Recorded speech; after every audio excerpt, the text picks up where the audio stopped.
கிறிஸ்துவுக்குள் பிரியமானவர்களே, உங்கள் அனைவரையும் இயேசு கிறிஸ்துவின் இனிதான நாமத்தினால் வாழ்த்துகின்றேன். என் அன்பிற்குரியவர்களே, நம் தேவனாகிய கர்த்தர் ஒவ்வொரு நாளும் நம்மோடு கூட அவருடைய ஜீவனுள்ள வார்த்தைகளின் மூலமாய் பேசிக்கொண்டே இருக்கின்றார் அல்லவா? அப்படியாக இன்றைக்கும் நம் தேவனாகிய கர்த்தர் உங்கள் ஒவ்வொருவருக்கும் ஒரு வாக்குத்தத்தத்தை கொடுக்கின்றார். மீகா 2ஆம் அதிகாரம் 13ஆம் வசனம், தடைகளை நீக்கி போடுகிறவர் அவர்களுக்கு முன்பாக நடந்து போகிறார். அவர்கள் தடைகளை நீக்கி வாசலால் உட்பிரவேசித்து கடந்து போவார்கள். அவர்கள் ராஜா அவர்களுக்கு முன்பாக போவார். கர்த்தர் அவர்கள் முன்னணியில் நடந்து போவார். என் அன்பிற்குரியவர்களே, இன்று கர்த்தராகிய இயேசு கிறிஸ்துவும் தடைகளை நீக்கி போடுவேன் என்று உங்களுக்கு அவர் நிச்சயமாய் வாக்குத்தத்தம் பண்ணுகின்றார்.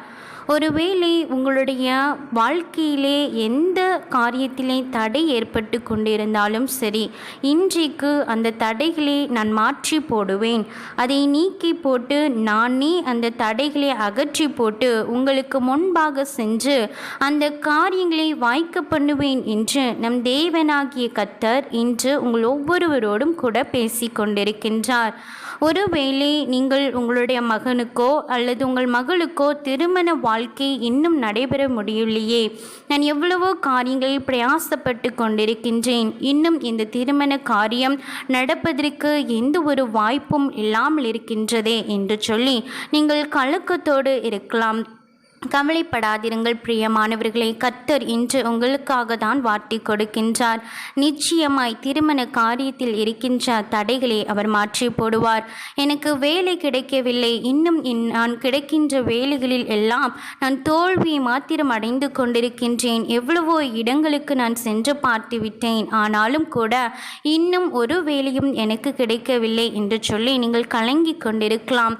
உங்களுக்கு வேலை காரியத்தில் மிகப்பெரிய தடை ஏற்பட்டு கொண்டிருக்கலாம். இன்றைக்கு அந்த தடைகளை கர்த்தர் மாற்றி போடுவார். பிரியமானவர்களே, நிச்சயமாய் கர்த்தர் விரும்புகிறபடி அவருடைய சித்தத்தின்படி உங்களுக்கு வேலை வாய்ப்புகளை கொடுத்து நிச்சயமாய் அவர் உங்களை ஆசீர்வதிப்பார். ஒருவேளை உங்களை வந்து சேர வேண்டிய பணங்கள் வந்து சேராமல் இருக்கலாம், அவைகளில் தடை ஏற்பட்டு கொண்டிருக்கலாம். இல்லை என்றால் நீங்கள் போக வேண்டும் என்று ஒரு நினைக்கின்ற பிரயாசப்படுகின்ற ஊர்களுக்கு கர்த்தர் விரும்புகிறபடி நீங்கள் போக முடியாதபடிக்கு அவைகளிலே தடைகள் ஏற்பட்டு கொண்டிருக்கலாம். இன்று கர்த்தராகிய இயேசு கிறிஸ்து சொல்லுகிறார், நான் உங்கள் முன்னே கடந்து போவேன் என்று சொல்லுகிறார். தடைகளை மாற்றி போட்டு நானே உங்கள் முன்னே கடந்து போவேன், உங்களை நடத்தி கொண்டு என்று சொல்லிக் கொண்டிருக்கின்றார். கவலைப்படாதிருங்கள் பிரியமானவர்களை, நிச்சயமாய் கர்த்தர் உங்களை சேர்க்க வேண்டிய இடங்களில் கொண்டு போய் சேர்ப்பார். தடைகள் ஒவ்வொன்றையும் மாற்றி போடுவார். உங்களுடைய குடும்பங்களில் இன்றும் வந்து சேர வேண்டிய ஆசீர்வாதங்கள் சேராதபடிக்கு அவைகளிலே ஏற்பட்டிருக்கின்ற தடைகளையும் இன்று கர்த்தராகிய இயேசு கிறிஸ்து மாற்றுவார். அநேக காலங்களாய், அநேக நாட்களாய், வருஷங்களாய் ஏதோ ஒரு காரியத்திலே அற்புதத்தை எதிர்பார்த்து கொண்டிருக்கிறீர்கள் அல்லவா? இந்த காரியத்தில் இத்தனை தடை ஏற்பட்டு கொண்டிருக்கிறதே, நான் எல்லா பக்கத்திலும் நெருக்கப்பட்டு இருக்கிறேனே, நான் எங்கு சுற்றி பார்த்தாலும் மூடப்பட்ட கதவுகளாய் இருக்கிறதே என்று நீங்கள் சோர்ந்து போய் இருக்கலாம். இன்றைக்கு நிச்சயமாய் எல்லா காரியங்களிலும் இருக்கின்ற தடைகளை நம் தேவனாகிய கர்த்தர் உடைத்து போட்டு காரியங்களை வாய்க்க செய்வார். இன்று அவர் உங்களுக்கு முன்பாக கடந்து போய் காரியங்களை ஆச்சரியமாய் அதிசயமாய் உங்களுக்கு நடத்தி கொடுப்பார். கவலைப்படாதிருங்கள், கர்த்தர் மீது விசுவாசம் உள்ளவர்களாய் இருங்கள்.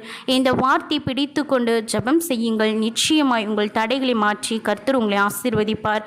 கர்த்தர் தாமே உங்கள் அனைவரையும் ஆசீர்வதிப்பாராக.